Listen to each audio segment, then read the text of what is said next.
Hoje a gente vai falar sobre 3 características de um bom automatizador de testes. A gente sabe, né, que um automatizador de testes ele tem uma série de responsabilidades, né? A gente sabe também que o papel de um automatizador de testes ele pode ser um papel, né, com uma pessoa ali com essa responsabilidade, pode ser muitas vezes um time com essa responsabilidade, ou pode ser simplesmente uma responsabilidade dividida entre os membros do time, né? Um chapéu que ora uma pessoa do time veste, ora outra pessoa do time acaba vestindo esse chapéu.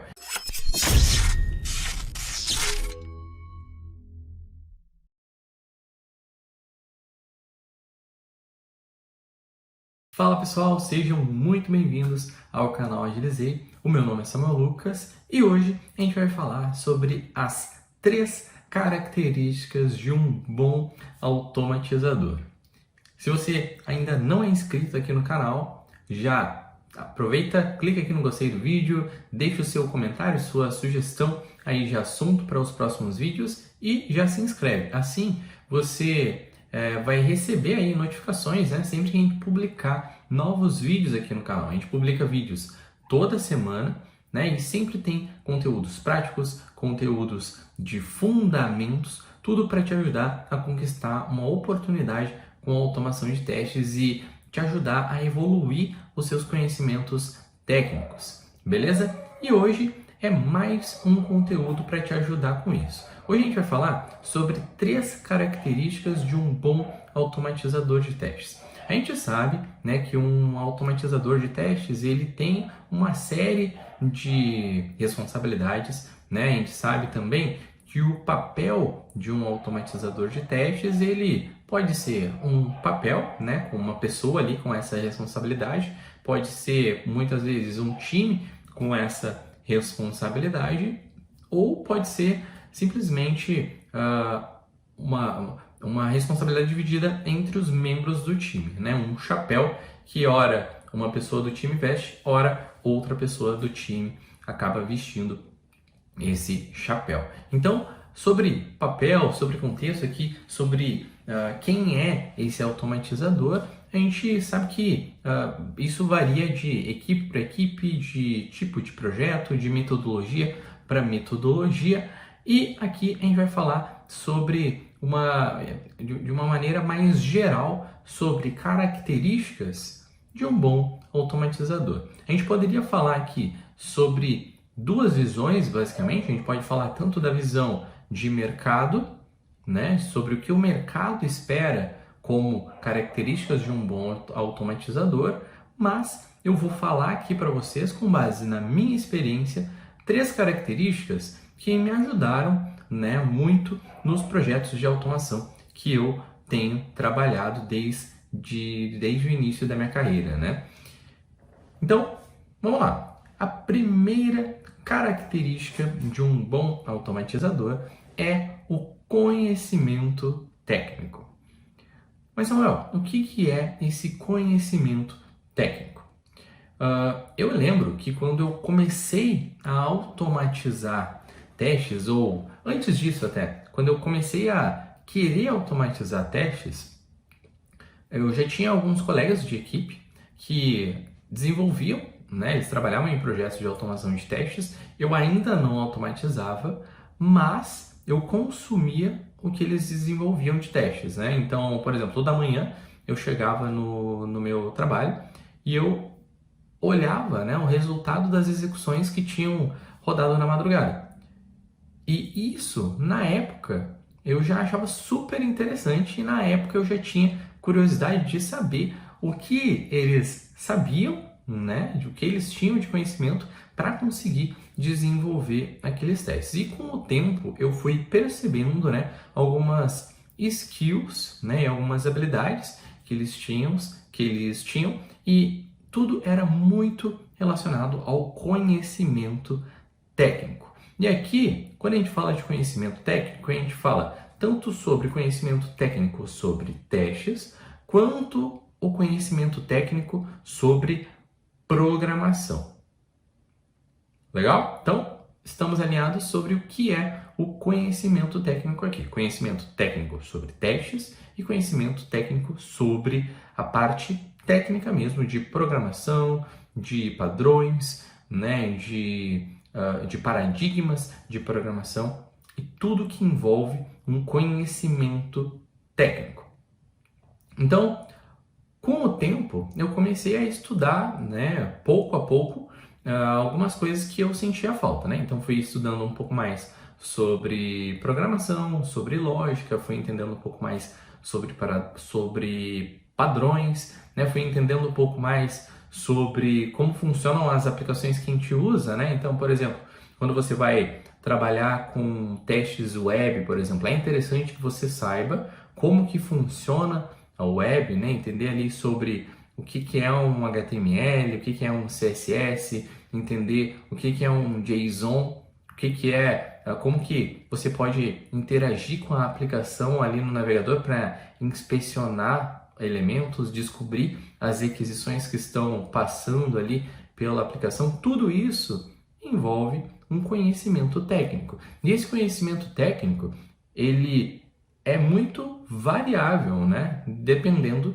de onde você vai estar, do projeto que você está atuando. Por exemplo, quando a gente está trabalhando com projetos mobile, né? O conhecimento técnico que você vai precisar buscar para te ajudar em projetos de testes e automação de testes mobile é totalmente diferente não, né? Mas é diferente do conhecimento técnico que você vai ter ali para automação de testes de aplicações web, por exemplo.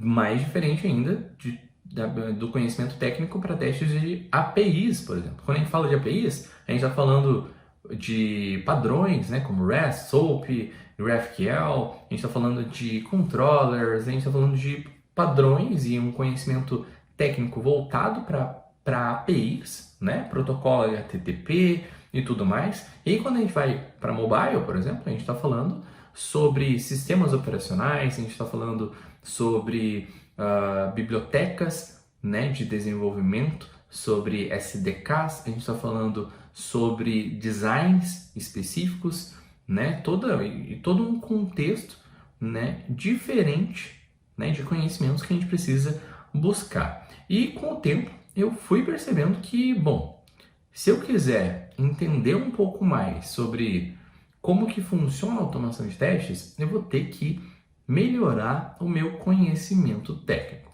E aí, dentro desses vários conhecimentos técnicos que a gente precisa buscar, eu separei aqui alguns exemplos de conhecimentos técnicos que você que está dando os primeiros passos aí e buscando uma oportunidade com automação pode buscar. Primeiro deles, anota aí, caso ainda não esteja anotando. Estudar programação. E aí aqui, em programação, engloba, claro, né? A programação é um universo gigantesco, mas a gente pode começar por questões um pouco mais básicas, né? Como lógica de programação, né? Estudar o que é um algoritmo, estudar o que são ali os vetores, matrizes, né? A parte lógica, né? de sequência, lógica de controle, estudar um pouco sobre laços de repetição contados e condicionais, estudar a base da programação. Muita gente, né, às vezes aprende um pouco disso na faculdade e passa um bom tempo sem reciclar esses conhecimentos, né? Às vezes, normalmente, os conhecimentos de lógica são um dos primeiros conhecimentos que a gente pega ali quando entra em uma faculdade de tecnologia, né? Então, é comum que passe ali 2, 3 anos, 5 anos fazendo a faculdade e a galera acaba não voltando para reciclar esses conhecimentos, né? É muito comum também da galera que termina a faculdade e nunca mais vê programação. Então, para você que está buscando uma oportunidade com automação e quer melhorar aqui o seu conhecimento técnico, que é uma das 3 características que a gente vai falar aqui nesse vídeo, a dica é estude programação. Esse é o primeiro passo aqui que eu vou deixar para vocês. O segundo passo estude sobre arquitetura, galera. E a arquitetura a gente já deu aqui alguns exemplos. Mas para facilitar a sua vida, eu recomendo que você tente sempre estudar arquitetura dentro do projeto que você já está inserido. Por exemplo, se você está trabalhando em um projeto, vou usar novamente o exemplo de uma aplicação mobile. Você está atuando em um projeto de um desenvolvimento de um app mobile. Você sabe se a arquitetura, né, e as tecnologias usadas para desenvolvimento desse app, se são tecnologias para desenvolvimento nativo ou desenvolvimento híbrido, por exemplo? Caso sejam tecnologias nativas ou híbridas, indiferente. Você sabe qual é a tecnologia que está sendo utilizada? Por exemplo, a gente tem desenvolvimento nativo, né? Android usando Java ou Kotlin. A gente tem ali para o iOS desenvolvimento nativo usando Swift ou Objective-C. A gente tem ainda algumas outras bibliotecas, né, e soluções para desenvolvimento de apps, como React Native, a gente tem Flutter. Todas essas são tecnologias que provavelmente podem estar sendo utilizadas no seu projeto e daqui a pouco você nem sabe, né? Você só recebe lá o APK, instala no seu dispositivo de testes e depois reporta lá para o dev que tem alguma inconsistência, sabe? Então, o ponto aqui é, dentro de conhecimento técnico, um segundo passo extremamente importante para você é buscar mais conhecimento de arquitetura. E caso você já esteja inserido dentro de um projeto, tente começar entendendo a arquitetura do projeto que você está inserido. Isso vai facilitar a sua vida, né, na hora de montar aí o seu plano de estudos para estudar outras coisas. Né? Daqui a pouco, o que eu falei aqui, Flutter, React, Objective-C, Swift, Kotlin, desenvolvimento nativo, daqui a pouco nada disso que eu falei aqui fez sentido para você. Então, são pontos que você já vai anotar para estudar junto com os pontos que você vai perceber aí no seu projeto.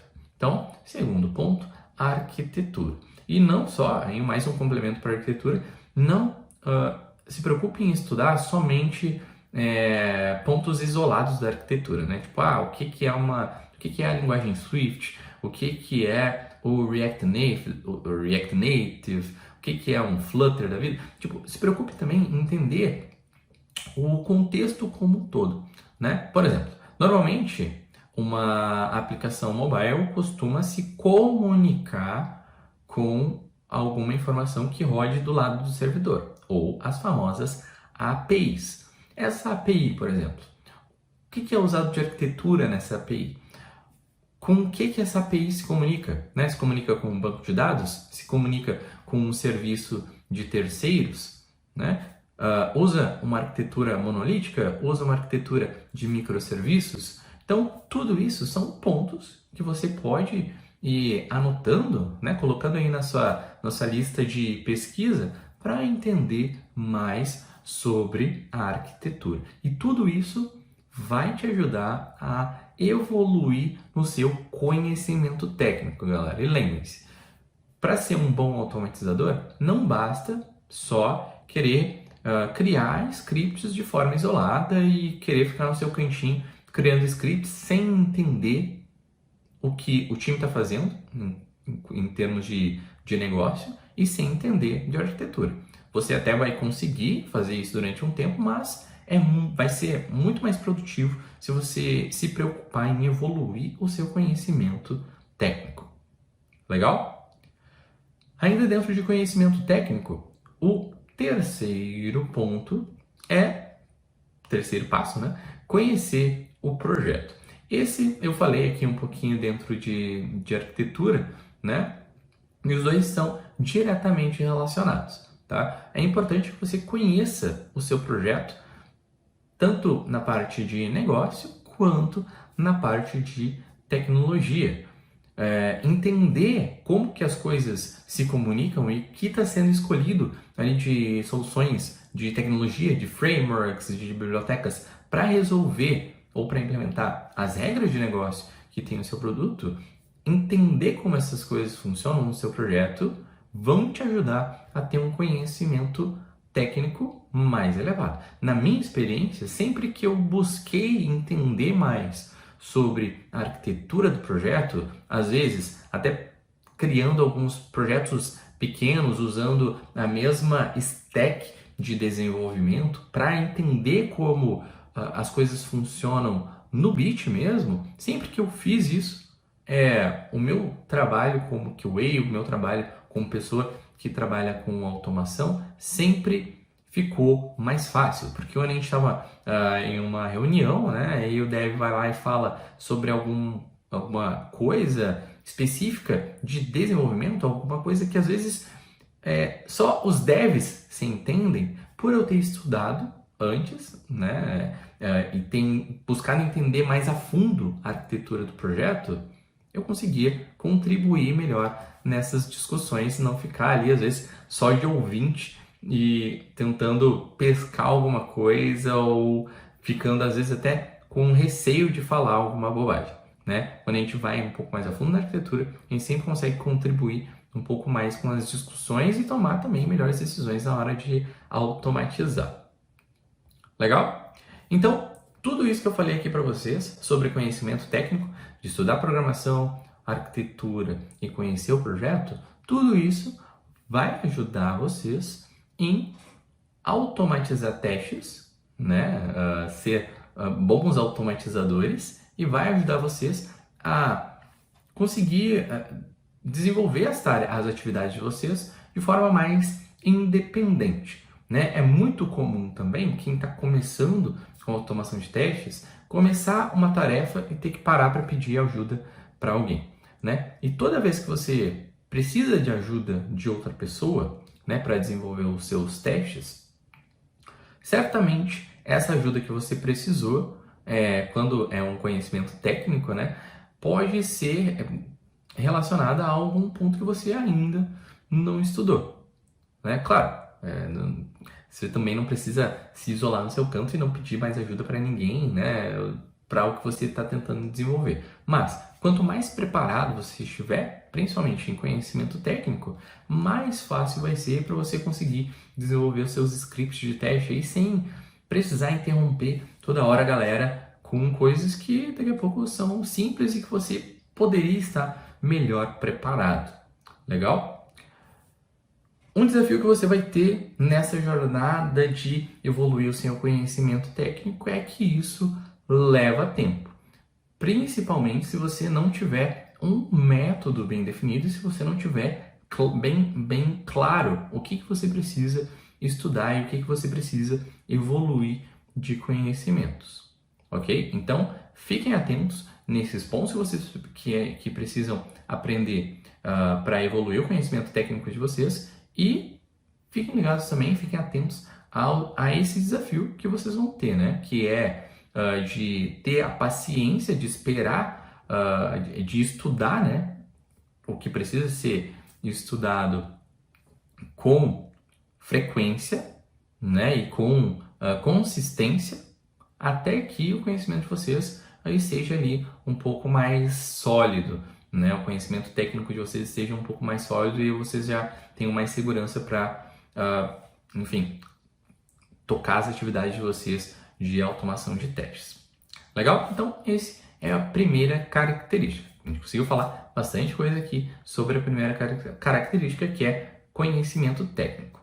Então, bora para a nossa segunda característica. A segunda característica é visão do contexto do time e produto. Bom, o que é essa visão do contexto de time e produto?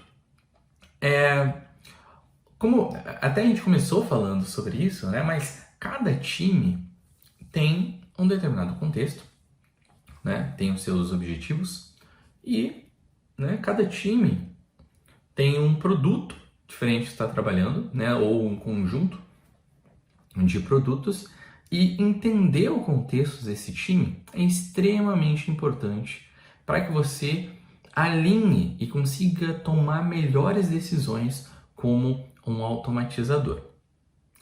Por exemplo, né?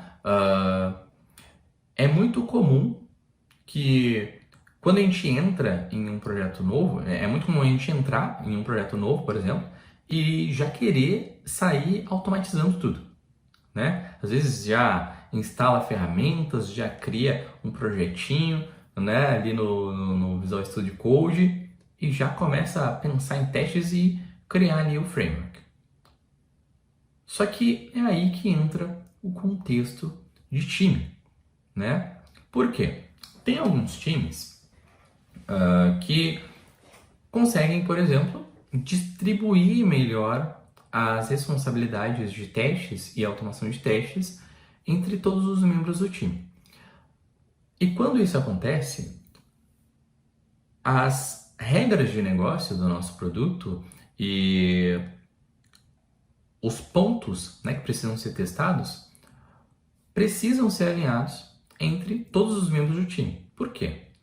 Porque quando não acontece esse alinhamento, é comum a gente ter testes duplicados, né? Tipo, tem um teste que é validado lá na camada de teste de unidade, de integração, e a mesma regra, né, o mesmo teste ser executado por outra pessoa que não tem esse contexto em uma outra camada. E aí os testes acabam testando basicamente a mesma coisa, né, e acaba sendo um desperdício, né, de esforço, de um dos lados pelo menos.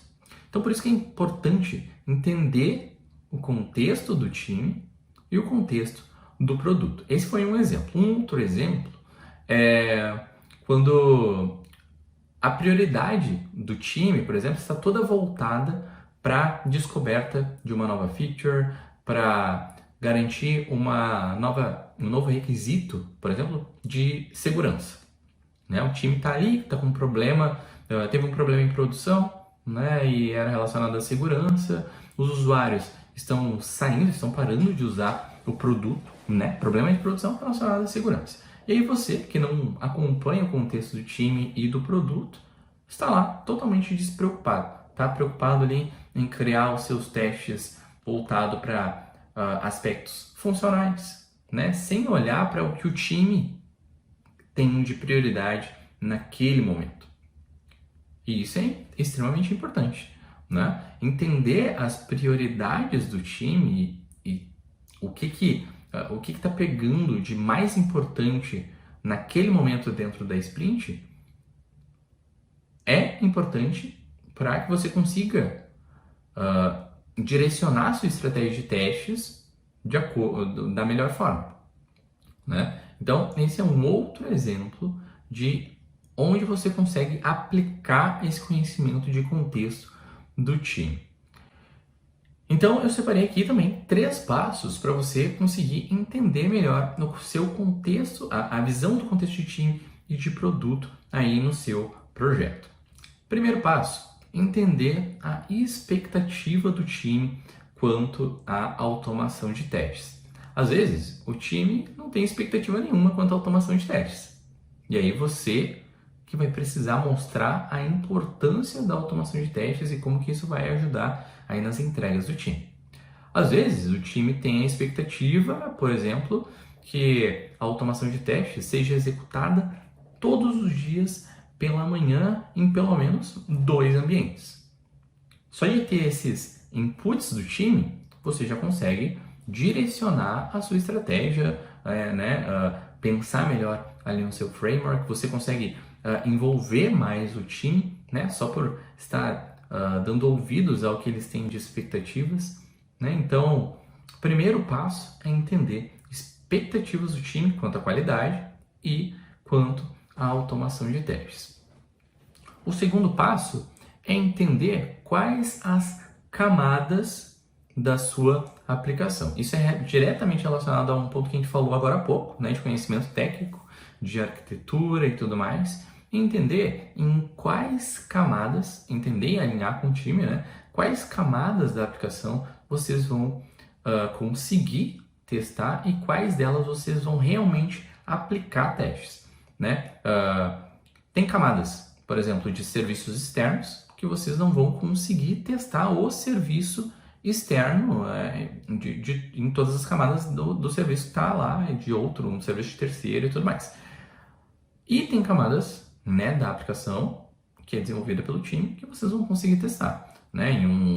Pensando em um front-end, né, vocês vão ter as classes, né, os arquivos, os módulos, vocês vão ter os componentes, vocês vão ter as páginas, né? Então, é importante que você alinhe com o time, né? Entenda e alinhe com o time em quais essas camadas vocês vão colocar cada aspecto de testes e também quais abordagens de testes vocês vão utilizar, né? O que precisa ser garantido de aspectos funcionais, o que precisa ser garantido de aspectos não funcionais em cada parte, em cada peça do quebra-cabeça aí da aplicação. Então esse é o segundo passo. Primeiro, entender as expectativas. Segundo, entender a arquitetura e camadas da aplicação, onde que você vai colocar ali cada teste. E terceiro passo é entender as prioridades da equipe. Eu até coloquei aqui um exemplo agora há pouco, né? E isso é extremamente importante, porque como um automatizador, né, a automação de testes é importante, mas desde que esteja alinhada com o time, desde que esteja alinhada com as prioridades da equipe. Pode ser que chegue um determinado ponto do seu projeto onde você já automatizou tudo que é prioritário para o time e agora pode ficar focando em outras atividades mais importantes e que não envolvem automação de testes. Mas para você conseguir chegar nesse nível de maturidade, você precisa entender continuamente qual que é o contexto e qual que é o momento do time, qual que é o contexto do time naquele momento. Então, o terceiro passo é entender as prioridades do time. Tudo isso vai ajudar vocês a escolher melhor as estratégias de testes, né? E as abordagens adequadas, né? Quais os testes, camadas, alinhar com as expectativas do time e alinhar com prioridades também. Legal? Bora para o nosso para nossa terceira e última características de um bom automatizador. A terceira característica é o estudo contínuo. Por quê? Antes de falar o porquê, né? O que é o estudo contínuo, né? E por que essa é uma característica de um bom automatizador? A automação de testes, assim como a tecnologia e tudo que envolve a tecnologia, está constantemente evoluindo, né? Eu lembro que quando eu comecei a estudar automação de testes, né? Uma ferramenta que estava super em alta na época era o Selenium IDE, né? Então a galera instalava ali o Selenium IDE, né? Tinha que instalar até em um navegador específico, instalava o Selenium IDE, gravava ali os scripts e depois trabalhava em cima desses scripts. Essa foi a minha primeira interação com a automação. Com o tempo, né, foram surgindo novas ferramentas, foram surgindo novos padrões, novos problemas, né, resolvidos com novas soluções de tecnologia. Então, ao longo dos anos, por exemplo, falando de web, né, surgiu o WebDriver I/O, depois veio, enfim, não lembro agora a ordem cronológica, né, não quero pecar aqui também falando em datas, mas hoje em dia a gente tem o Cypress, né, a gente tem o Playwright já como solução para testes de aplicações web, a gente tem, falando para testes de APIs, né, a gente tem o REST Assured, tem o Supertest, tem o Frisbee.js, então a gente tem várias opções, falando aqui de ferramentas, né? Nem estamos entrando ainda em abordagens e estratégias, tá? Mas o que eu quero dizer com isso? Ao longo dos anos, as ferramentas que a gente utiliza, os padrões, as abordagens, né? A forma como a gente desenvolve, né? Antes, por exemplo, a gente tinha tudo em um mesmo pacote, era back-end, front-end, tudo dentro de um pacotão, né? Aí depois a gente começou a ter as arquiteturas um pouco mais divididas, né? Com front-end com a responsabilidade bem definida e um back-end com uma responsabilidade bem definida, e aí a gente precisou começar a pensar em testes para cada uma dessas responsabilidades e a gente segue evoluindo. Todos os dias, praticamente, surge uma novidade, né? Uma nova forma de desenvolver software. Claro, não é uma mudança da água para o vinho, né? Mas são evoluções que vão acontecendo.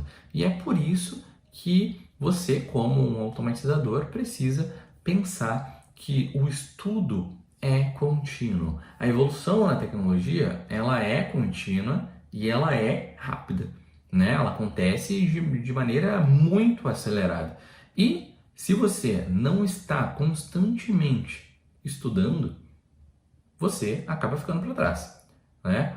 Eu conheço muitos e muitos QAs, né, que já automatizam, né, ou que já automatizavam, ficaram muito tempo na mesma tecnologia ou foram muito resistentes, né, ou que não tinham o hábito de estudar novas tecnologias e acompanhar tendências. E o que aconteceu é que esses QAs acabaram tendo muita dificuldade quando precisaram trabalhar com novas tecnologias, o que poderia ter sido evitado se estivessem estudando continuamente. Então, se você é um automatizador ou se você está buscando uma oportunidade com automação de testes, você precisa saber que uma característica extremamente importante para um bom automatizador é estar continuamente estudando. Isso se relaciona lá com o que a gente falou de conhecimento técnico, né? Todos os dias surgem coisas novas, todos os dias, se você observar, né, bem ao seu redor, observar o que está sendo dito nas redes, por exemplo, acompanhar pesquisas e olhar para projetos dentro da sua empresa, né? Você vai ver que sempre tem alguma coisa nova para você aprender e é importante que você esteja constantemente estudando, ok? E eu separei aqui também 3 passos para você conseguir ter essa característica aí do estudo contínuo, ok? Então, bora para esses 3 passos. O primeiro é conhecer as tendências. Por que é importante conhecer as tendências e onde você pode conhecer as tendências também?